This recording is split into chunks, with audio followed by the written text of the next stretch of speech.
Hello everyone, কেমন আছেন সবাই? আশা করি অনেক অনেক ভালো আছেন। রোজ রোজ একই ধরনের খাবার, নিজের হাতের করে খাওয়া খাবার খেতে আর ভালো লাগছিল না। তো আমাদের সামনে এখানে একটা চাইনিজ রেস্টুরেন্ট হয়েছে। বেশ কয়েকদিনই দেখছি রেস্টুরেন্টেতে বেশ ভালো ভিড় হচ্ছে। তার জন্য আমরাও ভাবলাম যে আমরা কেন মিস করি, আমরাও গিয়ে একটু চাইনিজদের যে খাবারগুলো আছে ওগুলো এক্সপ্লোর করে আসি। এখানে এসে প্রথমে দেখলাম দিল ঠান্ডা ঠান্ডা এক গ্লাস জল। যদিও বা এতটা বরফ দিয়ে জলের কোনো প্রয়োজন ছিল না, কারণ বাইরে এখনও যথেষ্ট ঠান্ডা আছে।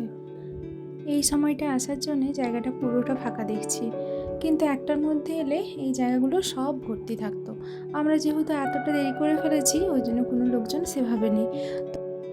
এখানে সব ধরনেরই সিস্টেম আছে, বুফে সিস্টেমও আছে, আবার যদি কেউ চাই ইন্ডিভিজুয়াল খাবার নিয়ে যাবে সেক্ষেত্রেও নিয়ে যেতে পারে। তবে আমরা ভাবলাম সব খাবারগুলো একটু করে খেয়ে খেয়ে দেখবো, আর সেই জন্যে বুফে সিস্টেমটাই নিলাম। প্রথমে শুভেন্দু খাবারগুলো নিয়ে নিচ্ছে, আর আমি কোনো খাবারই বাদ দেবো না। ও যদিও বা কিছু কিছু খাবার বাদ দিচ্ছে, কিন্তু আমি প্রত্যেকটা খাবারই টেস্ট করে দেখব। তবে একটা খাবার দেখলাম পর্কের আছে, যেহেতু আমরা পর্ক খাই না সেজন্য পর্কটা বাদ দেবো। একটা আইটেম বাদ দিয়ে আমি প্রত্যেকটা আইটেমই নিয়ে এসেছি ওখানে যতগুলো ছিল। তবে এখানে বেশিরভাগই দেখছি ফ্রাইড আইটেম আছে। খাবারগুলো একে একে আপনাদেরকে দেখাচ্ছি। প্রথমে নিলাম আমি শ্রিম্প ফ্রাইড একটা, এটা খুব ভালো খেতে ছিল, মানে একদম ক্রাঞ্চি টাইপের। তারপরে যেটা নিয়েছিলাম রেড কালারের, এটা একটা চিকেনের আইটেম ছিল। মোটামুটি এটা খুব একটা আমার ভালো লাগেনি। তবে এখানে যেহেতু মানুষজন খুব একটা বেশি ঝাল খায় না, আমরা ইন্ডিয়ান মানুষেরা যেমন প্রচণ্ড পরিমাণে ঝাল খেতে ভালোবাসি, মেনলি আমাদের বাড়িতে তো প্রত্যেকেই ভীষণ ঝাল খায়। আর এখানকার যে খাবারগুলো একটাতেও কোনো ঝালের কোনো বালাই নেই, তো সেই জন্য একটু অন্য রকমের লাগছে। তবে কিছু কিছু খাবার বেশ ভালো ক্রাঞ্চি আছে, এটা একটা বেশ ভালো। আর এমনি এদের যে চাইনিজদের একটা মেন খাবার হচ্ছে মোমো। তো মোমোটার ভেতরে যেহেতু ফ্রিজ ছিল, আমার অতটা ভালো লাগেনি। আমাদের ফাইনালি খাবার খাওয়া হয়ে গেছে, আর এখানে যতজন বাকি ছিল আর কি সবাই চলে গেছে, আমরা একা বাকি আছি। তো খাবারটা অনেকটাই পড়ে আছে, কারণ খেতে পারলাম না। এতগুলো ফ্রাইড আইটেম জাস্ট টেস্টের জন্য নিয়েছিলাম, তো কিন্তু সবগুলো খেয়ে উঠতে পারলাম না।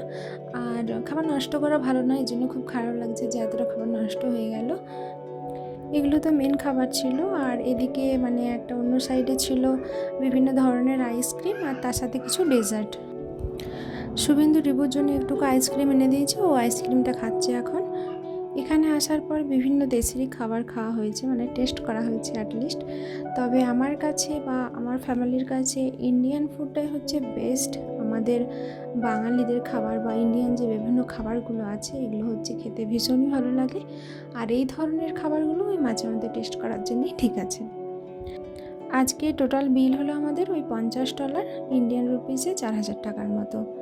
আর বাইরে যখন বেরিয়ে এলাম, ওয়েদারটা এত ভালো আছে, রোদ ঝলমলে একটা ওয়েদার, আর তার সাথে টেম্পারেচার আছে 7 ডিগ্রি, মানে ঠান্ডা ঠান্ডা, বেশ ভালো ওয়েদার। ভিডিওটা এখানেই শেষ করলাম। আপনাদের কেমন লাগলো কমেন্ট সেকশনে জানাবে। খুব ভালো থাকবেন, সুস্থ থাকবেন।